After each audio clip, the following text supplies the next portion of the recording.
Billionaire Democratic donor George Soros is inching closer to controlling nearly 200 radio stations, many of which, by the way, my radio show is on. This despite an objection from a Trump-nominated FCC commissioner. Now, not only is Soros' attempt to buy the radio stations been approved, I understand it's now been expedited by the government agency overseeing the broadcast regulations.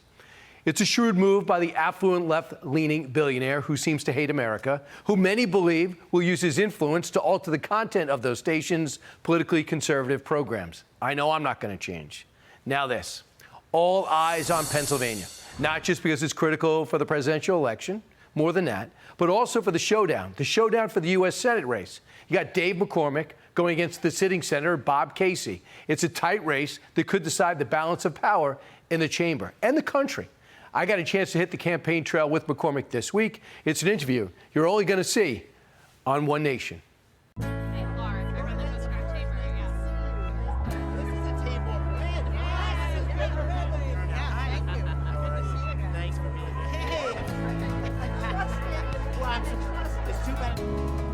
So what is life like for a leading Senate candidate in a battleground state in a dead heat against a sitting senator? For Dave McCormick, it started today with a working women's event, very successful, and now it's here at the farm market, a smaller event to let everyone know he feels inflation.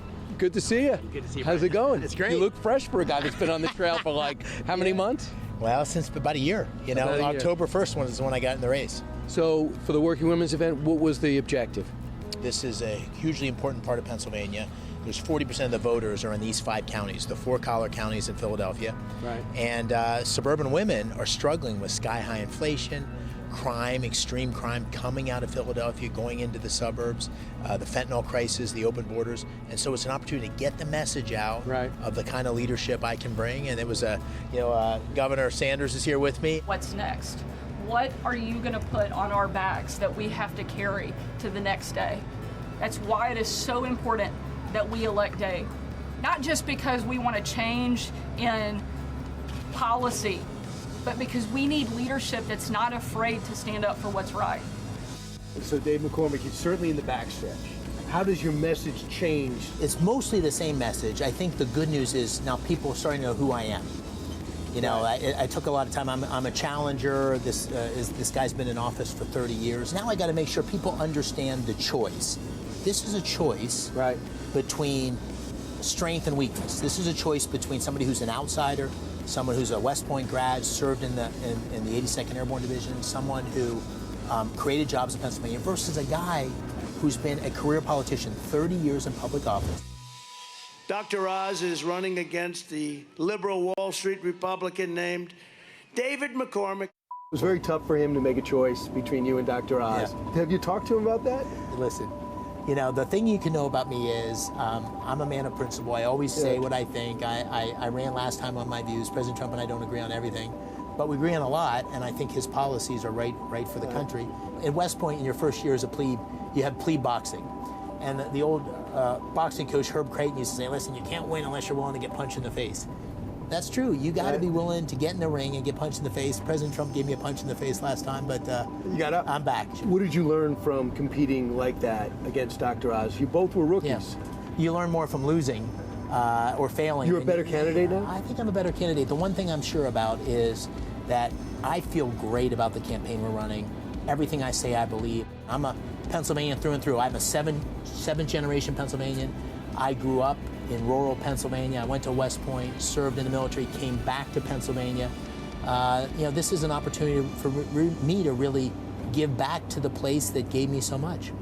Next week, President Trump is going back to Butler. You were there the first time to that assassination. I talked to you that night.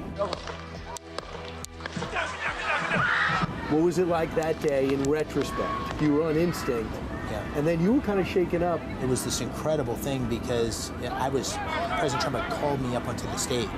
So I started to go up onto the stage, and then he said, no, I want to talk about the border. And there's 15,000 people. He said, Dave, go ahead and sit down, and I'll have you come up later. And I sat down, and within a minute, the bullet started. President Trump was 15, 20 feet in front of me, and you see President Trump stand up, and this phalanx of Secret Service around him, and you see this fist come out, and the crowd is not panicking. the crowd starts chanting USA. I mean, it was kind of this remarkable moment. Now we know that this guy was running around on top of the roof. He's wearing camouflage on a steel shed. Unthinkable. So now when you see that, knowing how preventable that was, what are your thoughts? Well, it's such a failure. It looks to me like an organization that is failing miserably, that has a huge leadership problem, that doesn't have the ability to adapt. We got to get answers on this. Now it's back to Butler next week. Will you be back too with them? I will be. How important is it for the Russians not to be successful in Ukraine? I think what happened in Pennsylvania was really unfortunate, where Zelensky came was hosted by Governor Shapiro and Bob Casey with no Republicans invited. We need to talk about this as a nonpartisan issue. We can't let this become polarized. My view is that we should support Ukraine with military aid, but I also agree with President Trump. We need to bring an end to this very quickly. You think he's going to win? Does he have to win for you to win? Well, listen, if President Trump's successful, that helps me. There's no doubt about it. And he is energizing our base. We have 67 counties, 58 of them. They're flipping. 58 of 59 are red. So we've got to get our voters out, and that's going to be the key to victory.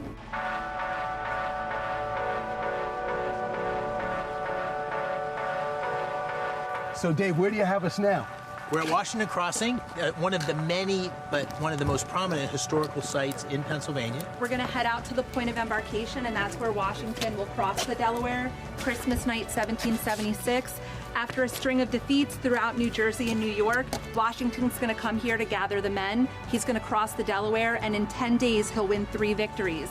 And historians consider that the turning point of the American Revolution. So after these great losses, they come here, they regain strength, and they do the crossing, and they become victorious. And that actually encourages a lot of the world to really believe for the first time that the Continental Army can win. And then they ultimately end up winning. We have our Durham boat barn, and we have one of our Durhams out here that you can see. The Durhams is what he used. The Durhams is what the soldiers used to cross. Blacksmith shop. Over here we have the Hibbs house that has our 18th century garden around it. So it's a great space to welcome people to learn more, not just about the crossing, but how people lived in the time of Washington. So I'm going to have to let you go here. Now, is this over? Is your day done? We got one more. We got to keep moving. Right. You know, there's no rest for the weary. The way I think about it is when I wrestled in college, you know, if I get in the third period with 1 or 2 points down, I knew I'd always win, because the last period is all about guts. It's all about mental toughness. That's what this election's about. At the end, it's a huge choice for the future of the country, and I'm excited to take my message to Pennsylvania. At the debates, will you wear a singlet just to intimidate Senator Casey? Hey, I'm not letting out any secrets. No headgear? Nothing? Okay. You know, we'll see. We'll see.